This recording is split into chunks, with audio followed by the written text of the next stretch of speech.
The rejection letter hadn't even been printed. It was delivered with a look. The kind of look that doesn't need words. The kind that a man carries in his chest for the rest of the day like a stone he can't put down.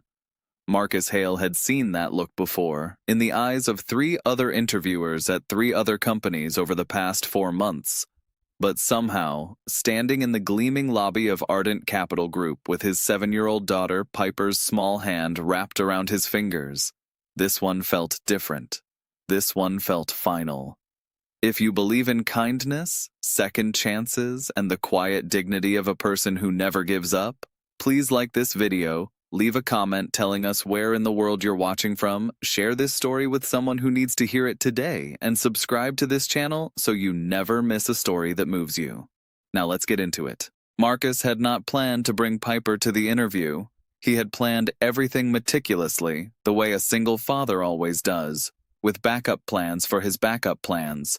He had arranged for his neighbor, old Mrs. Carraway, to watch Piper for the morning. He had pressed his green suit, the one his late wife Renata had bought him years ago when she said the color made his eyes look like he was carrying the whole forest inside him, and he had rehearsed his answers in the bathroom mirror at 5 in the morning while Piper slept. He had done everything right, but at 7:15, Mrs. Carraway had slipped on her kitchen floor and her daughter had rushed her to the hospital, and suddenly, Marcus was standing in his pressed green suit with a 7-year-old in a yellow parka and a ladybug backpack, trying to calculate whether he could reschedule, whether they would let him reschedule, whether rescheduling would mean losing the slot entirely, and knowing, with the particular exhaustion of a man who has been calculating impossible equations for 2 years straight, that he couldn't afford to lose anything else, so he brought her. He explained to Piper that she needed to sit quietly in the waiting area, that she could look at her picture books, that this was very important, that Daddy needed this. Piper had looked up at him with her mother's eyes, deep brown, serious in a way that 7-year-olds shouldn't have to be serious, and nodded like she understood entirely, because she did. Children who grow up alongside grief understand more than we give them credit for. The waiting room of Ardent Capital Group was all glass and pale marble and silence that felt expensive. The receptionist had raised an eyebrow at Piper, but said nothing. Piper sat in a chair 3 sizes too big for her and opened her book and made herself invisible the way she had learned to do in difficult rooms. Marcus had watched her from the corner of his eye and felt something crack quietly inside his ribcage. The interview itself had started well enough. Marcus was a financial analyst, a good one, a thorough one, the kind who saw patterns in numbers the way other people see faces in clouds. He had worked for 11 years at Brennan and Cross before the company was restructured and his entire department was dissolved overnight. That had been 26 months ago. Since then, he had freelanced, scraped, tutored teenagers in calculus, and submitted applications with the grinding determination of a man who has a child depending on him and no room for self-pity. He had skills, he had experience, he had references that glowed. What he also had, apparently, was a gap in his resume that made the 2 men across the desk from him shift uncomfortably in their leather chairs. The senior interviewer, a narrow man named Dressler, had asked about the gap with the tone of someone asking about a stain on a tablecloth. Not quite accusatory, but pointed enough to sting. Marcus had explained honestly. His wife had passed away 19 months into the job search. Pancreatic cancer, fast and merciless. He had taken 3 months away from applying because he had a child who needed her father present, who needed someone to hold her hand at the funeral and sit on the floor of her bedroom at midnight when the nightmares came. He had said this calmly, without asking for sympathy, the way a person states a fact. Dressler had written something down. The second interviewer had looked at his shoes. The questions that followed felt perfunctory, the kind asked by people who have already made a decision. Marcus answered them with full effort anyway, because full effort was the only setting he had. But when he walked back through the glass doors into the waiting area and saw Piper look up at him with that quiet, searching expression, "How did it go, Daddy?" He knew before anyone told him anything. The call came as he was helping Piper into her coat in the lobby. A brief voicemail from Dressler's assistant. They had decided to move forward with another candidate whose background was a closer fit. They wished him well. The message was 22 seconds long. Marcus stood very still for a moment with Piper's zipper halfway up. Then he finished zipping her coat. He adjusted the straps of her ladybug backpack. He took her hand and they walked toward the revolving door together, and he told himself, the way he always told himself, that they were going to be all right. He had said this so many times over the past 2 years that he was no longer sure he believed it, but he kept saying it because Piper was watching him. And a child's sense of safety lives in the steadiness of her parents' voice. They pushed through the revolving door into the cold. Snow was falling in light, in different flurries. The pavement was gray and salt-stained. Piper tucked herself against his side, and Marcus was calculating bus routes in his head, calculating the remaining balance in his account, calculating how many more months the freelance work could stretch when he heard the doors burst open behind him. He turned around. The woman coming through the door was not running, exactly, but she was moving with the particular urgent energy of someone who absolutely should be running and is restraining herself out of professional habit. She was in a gray suit, sharp and authoritative, carrying a stack of color-coded folders pressed against her chest with one arm while the other reached out toward him. Her dark hair was pulled back neatly, but a few strands had come loose, as if the urgency of the moment had undone them. Her expression was not the polished blankness of a corporate professional. It was something more unsettled than that, something that looked almost like distress. Marcus stopped walking. The woman stopped 2 feet in front of him, slightly out of breath. She looked at him directly, and then she looked down at Piper, and something moved across her face that Marcus couldn't name immediately. It would only be later, much later, that he would recognize it as recognition. Not of him specifically, of something in the scene. A man in a pressed suit holding a small child's hand outside a building where hope had just been closed like a window. She told him she was Celeste Ardent. She said the name without performance, the way people say their names when they're not thinking about the effect it has. Marcus knew the name. Everyone in the industry knew the name. Celeste Ardent had built Ardent Capital Group from a 2-room startup into a firm that managed assets in 8 countries. She was 39 years old. She had been profiled in every publication that profiled people like her. She was, by every conventional measure, the kind of person who did not chase rejected candidates out into the snow. And yet here she was, standing in front of him in the snow, her breath making small clouds in the cold air. She told him she had been watching the interview through the interior window of her office. She had been passing by, she hadn't intended to watch, but something had caught her attention, and she had stayed. She told him she had heard his answer about the gap in his resume. She told him, without softening the edges of the truth, that Dressler's decision had been made before Marcus walked through the door that morning. Made the moment the assistant saw a child in the waiting room and flagged it as a concern, flagged it as a signal of unreliability, flagged it as a risk. She said this plainly, and Marcus heard it plainly, and the plainness of it landed in his chest like something cold. But then she said something else. She said she disagreed. She said that a person who raises a child alone, who shows up anyway, who presses his suit and prepares his answers and sits down in front of strangers and makes a clean, honest accounting of the hardest years of his life, that person is not a risk.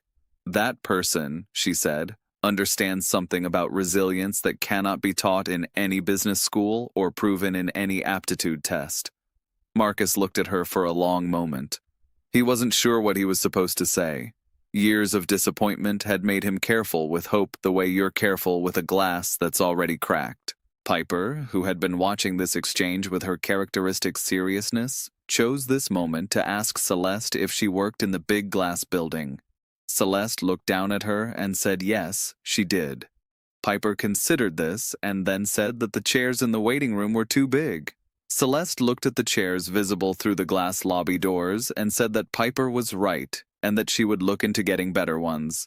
She said it without condescension, the way adults speak to children when they are actually listening.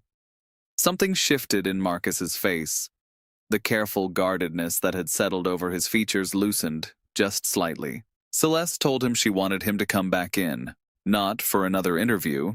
The interview was done, and she had no interest in making him sit through another panel of people asking questions they had already decided the answers to. She wanted to speak with him herself, in her office, about a position that had not been posted because she hadn't been certain what it needed to look like yet. She said she had been looking, without knowing she was looking, for someone who could build the risk analysis division of her international portfolio from the inside out. Someone with both technical precision and a thorough understanding of what it means when things fall apart unexpectedly. She looked at him steadily when she said that last part. Marcus understood that she was not just talking about financial portfolios. He told her he had his daughter with him. He said it not as an apology, but as a fact, the same way he stated all necessary facts. Celeste said she could see that. She said her office had a couch and a window seat that looked out over the courtyard where the snow was falling, and that if Piper was comfortable there with her books, they could talk. She said this as if it were obvious, as if accommodating the reality of a person's life was not a radical act, but simply a reasonable one. They went back inside. What happened in that office over the next hour and a half was not a standard business meeting, though it covered all the territory a business meeting should cover. Marcus talked about his methodology, his experience, his specific approach to stress testing long-term investment structures. He was thorough and technical and precise because those were the things he was, and because he had learned that the best thing he could offer any room was the full weight of his competence. Celeste asked sharp questions and listened to the answers with the focused attention of someone building something in her head in real time. Piper sat in the window seat and looked out at the courtyard and occasionally looked back at the two adults talking and seemed satisfied by what she saw. But there were other moments in that conversation, quieter ones, that would stay with Marcus longer than any discussion of portfolio diversification. There was a moment when Celeste asked him, not for professional reasons, how he actually managed, day to day. Marcus had been asked this question before, usually by people who wanted to express sympathy and move on. He had learned to give a short answer that satisfied the question without really opening anything. But something about the directness of Celeste's gaze made him give a longer one.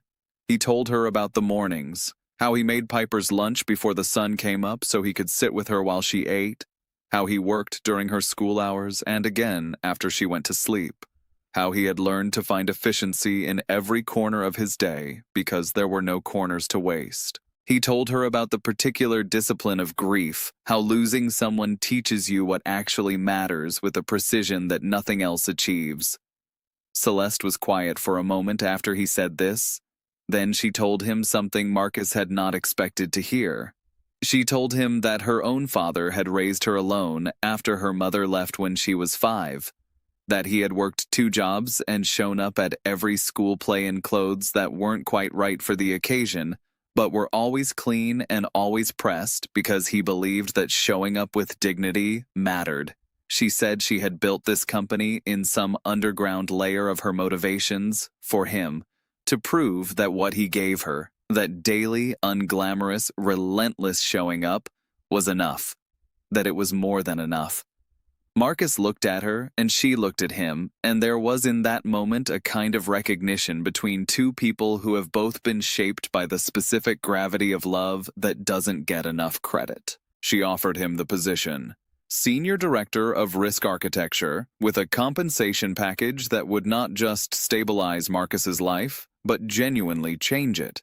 She told him the role would have flexibility built into it by design, not as a special accommodation, but as a structural feature, because she believed that people did better work when their lives were not being treated as an inconvenience. She said there was a children's area on the 4th floor, part of a pilot program the company had been running, where employees' children could be cared for during emergency situations. She mentioned it without fanfare, as if it were simply a thing that sensible companies did. Marcus sat with the offer for a moment, not because he was uncertain. He knew, with the particular clarity that comes after long difficulty, that this was real. He sat with it because he was the kind of man who wanted to fully receive a good thing before responding to it, who wanted to hold it carefully in both hands and acknowledge what it was. He said yes. When they came out of the office, Piper looked up from her window seat with her mother's eyes and read her father's face the way she always did. And what she found there was something she had not seen in a long time. Not happiness exactly, or not just happiness. More than that. The specific quality of a person who has been carrying a very heavy thing for a very long time and has just been told, gently and credibly, that they don't have to carry it alone anymore. Piper climbed down from the window seat and walked over and took Marcus's hand, and Marcus looked down at her and squeezed her fingers, and something in his face was soft in a way that the cold outside had not been able to touch. Celeste walked them to the elevator. Before the doors closed, Piper looked up at Celeste and told her very seriously that she liked her office. She said the window was a good one. Celeste said she was glad. She said she hoped Piper would come back and see it again sometime. The elevator doors closed. In the lobby, Marcus and Piper pushed back through the revolving door into the snow, and this time the snow looked different. The same gray pavement, the same cold air, the same city. But Marcus was standing in it differently, straighter. Not because the weight was entirely gone, because some weight doesn't go, but because he had been reminded of something he had known before the hardest years and had sometimes lost hold of in the middle of them. That decency finds its way to people who keep showing up with decency. That the world, for all its indifference, still occasionally produces a moment in which someone looks at a man in a pressed green suit holding his daughter's hand in the snow and chooses, against every efficient instinct, to run after him. He had a long road ahead still. He knew that. There would be hard days in the new role, adjustment periods, moments of exhaustion that didn't disappear just because circumstances improved. Piper still had grief to grow up with, still had a space in her life that was shaped like her mother and would always be. Marcus still had midnight moments when the weight of all of it pressed down in ways that no job offer could fix. None of that was erased. But they were going to be all right. And this time, walking through the snow with Piper's hand in his, he believed it. Not because everything was perfect, because someone had seen him, fully, clearly, without flinching, and had decided that what she saw was worth running after. Before we reach the end of this story, we'd love to know, what part of Marcus's journey touched you the most? Drop it in the comments below. Your words might be exactly what someone else needs to read today. There is a particular kind of courage that nobody talks about enough. It is not the courage of grand gestures or dramatic moments. It is the courage of the pressed suit on the 500th difficult morning. It is the courage of the zipped coat and the adjusted backpack straps and the hand held out for a small person to hold. It is the courage of saying we're going to be all right when you are not entirely sure, because the child next to you needs to hear it from you specifically, from your voice, with your particular texture of certainty. That courage is not loud. It doesn't look like heroism from the outside, but it is the architecture of everything, of families that survive, of children who grow up knowing they were chosen every single day, of people who reach the other side of impossibly hard seasons, still fundamentally themselves. Marcus Hale had that courage in abundance. He had been exercising it quietly, invisibly, for 2 years, without acknowledgement, without audience, without reward. And on a cold morning in early March, in the small mercy of an unexpected moment, it was finally seen. That is the whole story. And it is also the oldest story. And it will always be worth telling again. If this story moved something in you, if you saw someone you love in Marcus, if you've ever been the person who kept showing up when the world kept saying no, please like this video, share it with someone who needs it, and subscribe to this channel. Stories like this exist because you watch them, share them, and carry them forward. Thank you for being here. We'll see you in the next one.